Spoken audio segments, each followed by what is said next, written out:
zadovoljstvo u Banskim dvorima ugostiti predsjednika vlade Indije Narendru Modija koji boravi u službenom posjetu Hrvatskoj. Ovaj posjet otvara novo poglavlje u odnosima Hrvatske i Indije, dvije prijateljske i bliske zemlje.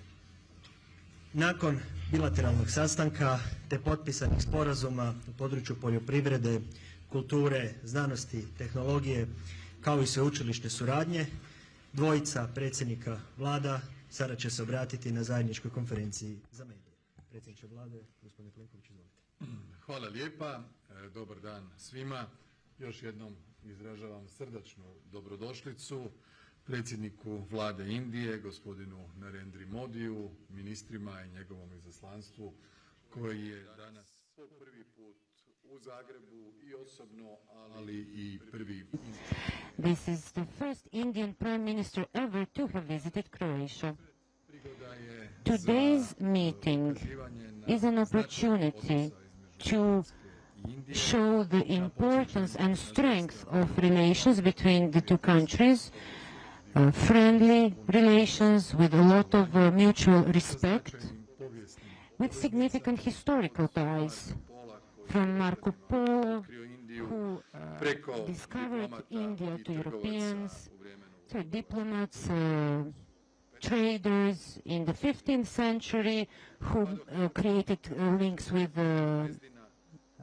India, to Philip Vezdin, who spent years in India and who wrote the first Sanskrit grammar in Europe.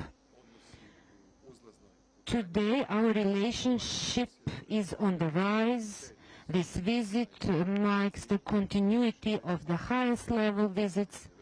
In 2019, former Indian president was in Croatia, Minister of Exterior was in 2021, our minister was in India in 2023, and now we have Prime Minister.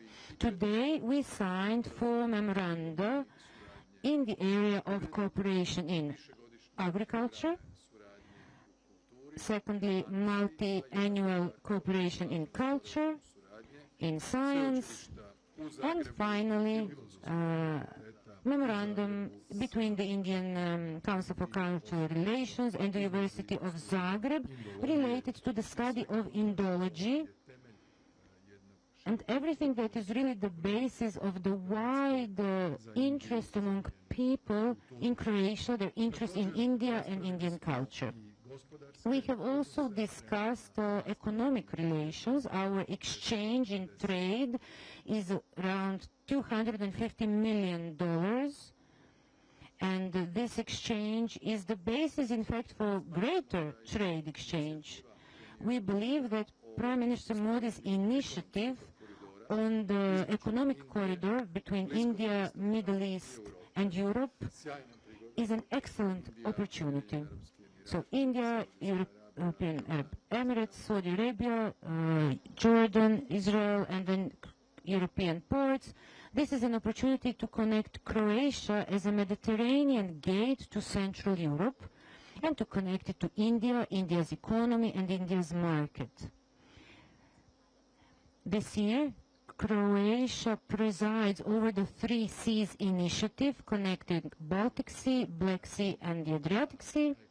So this corridor will get even greater Central European dimension. We have also talked about Indian efforts to conclude the free trade agreement with the European Union, which Croatia supports. We believe that this negotiations will finalize as soon as possible, negotiations about free trade agreement, because that will strengthen our cooperation and it will facilitate easier trade between Croatia and India.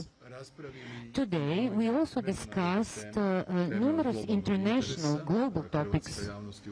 Croatian public is aware that Prime Minister Modi chose first Cyprus, then went to Canada, to G7 summit, and today he is in Croatia.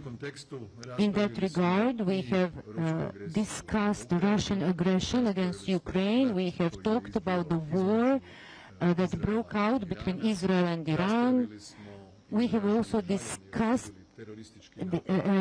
expressed sorrow for the terrorist attack that happened in India, after which India had to react. And we also said that the global situation in terms of security is very volatile. So it is important to have the most influential actors worldwide to give their contribution to peace, de-escalate conflict, and to respect the rule of international law. We have understood very well the Indian Prime Minister's message on fighting against terrorism, because that is the biggest threat to global stability. We have also agreed on future cooperation in all areas, from economy, cooperation in defense. I also told to Mr. Modi that Croatia will be increasing its defense spending in the future in line with the obligation of the NATO. The summit will be held in The Hague. So we will spend 3.5% of GDP plus 1.5% of spending on industry, but not only defense industry, but related activities as well. So in that regard, we want to strengthen cooperation in defense industry, nuclear energy, shipbuilding, information technology, because in IT, India is a global leader, and Croatia also marks an increase in IT sector. Our IT sector has grown by 10% in terms of the number of companies and the number of jobs. And this is our goal in terms of digital transformation, to make sure that this sector is in line with the global trends and thus facilitates competitiveness of Croatian economy. I would like to thank Mr. Modi, Prime Minister Modi, for coming here. I believe that his visit will also contribute to Croatia's position in India, the country with 1,400,000,000 people. 60,000 Indian tourists have been to Croatia. I believe, Prime Minister Modi, that we will have more Indian tourists after your successful visit to Croatia. Thank you. Thank you. Your Excellency, प्रधानमंत्री जी, दोनों देशों के delegates, media के सभी साथी, नमस्कार। दोपहरदान। Zagreb की इस ऐतिहासिक और मनमोहक धरती पर जिस उत्साह, आत्मीयता और स्नेह से मेरा स्वागत हुआ है, उसके लिए मैं प्रधानमंत्री जी और क्रोएशिया सरकार का हार्दिक आभार व्यक्त करता हूं।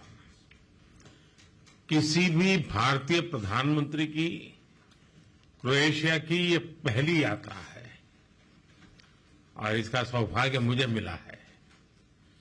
फ्रेंड्स, भारत और क्रोएशिया लोकतंत्र, रूल ऑफ लॉ, प्लुरलिज्म और इक्वलिटी जैसे साझा मूल्यों से जुड़े हैं।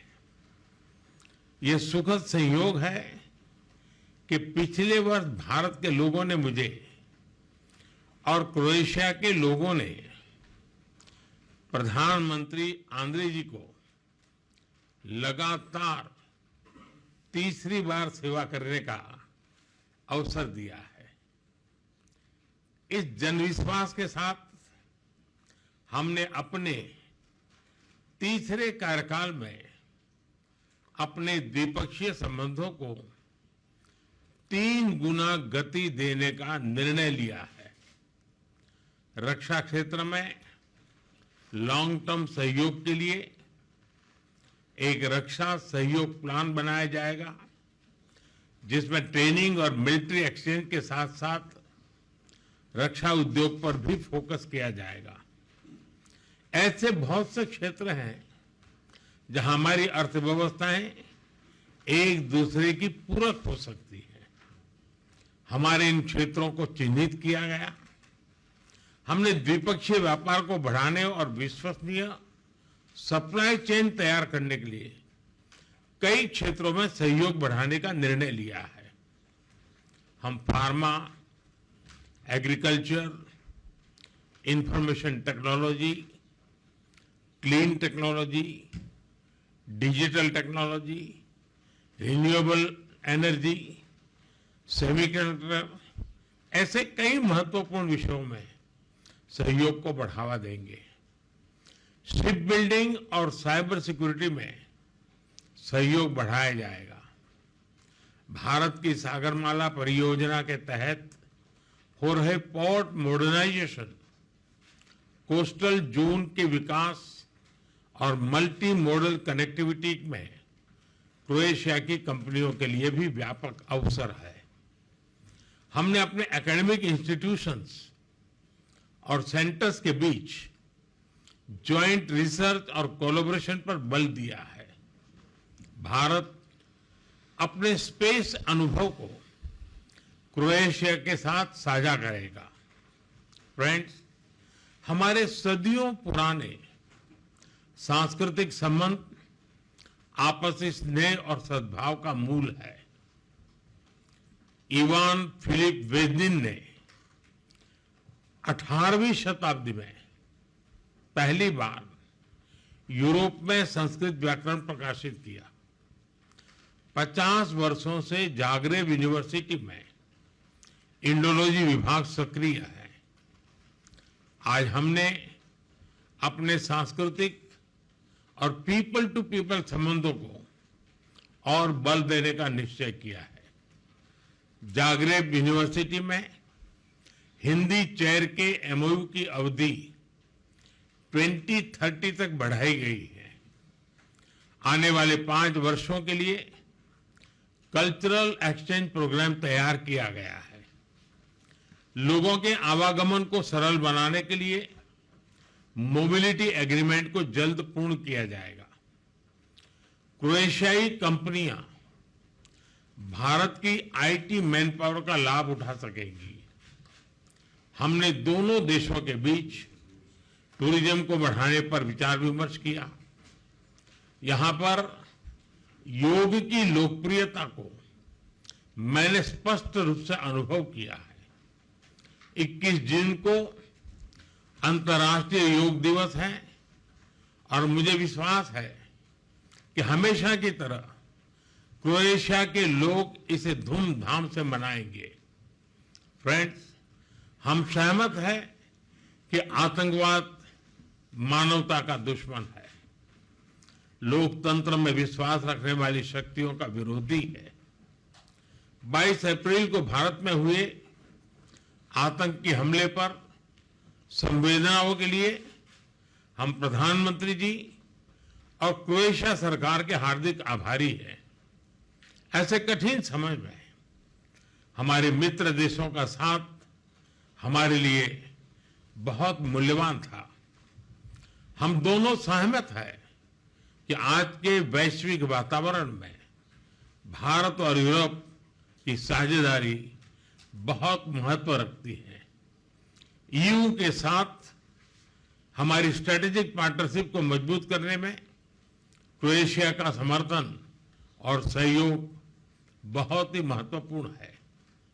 हम दोनों इस बात का समर्थन करते हैं कि यूरोप हो या एशिया, समस्याओं का समाधान रणभूमि से नहीं निकलता।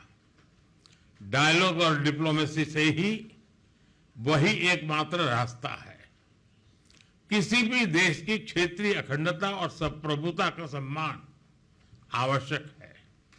फ्रेंड्स, आज यहां बांसकी द्वारी में होना मेरे लिए एक विशेष पल है, जहां साक्सिनेस्की ने क्रोएशियन भाषा में अपना ऐतिहासिक भाषण दिया था। मुझे हिंदी में अपनी बात रखने में एक गर्व और सुकून का अनुभव हो रहा है। उन्होंने सही कहा था, भाषा एक पुल है और आज हम उसे मजबूती दे रहे हैं। एक बार फिर क्रोएशिया में हमारी आवाभगत के लिए प्रधानमंत्री जी का हार्दिक धन्यवाद करता हूं और प्रधानमंत्री जी मैं यह भी आशा करता हूं कि आप हमें भारत में जल्द से जल्द स्वागत करने का अवसर प्रदान करेंगे। आप सबका बहुत बहुत धन्यवाद।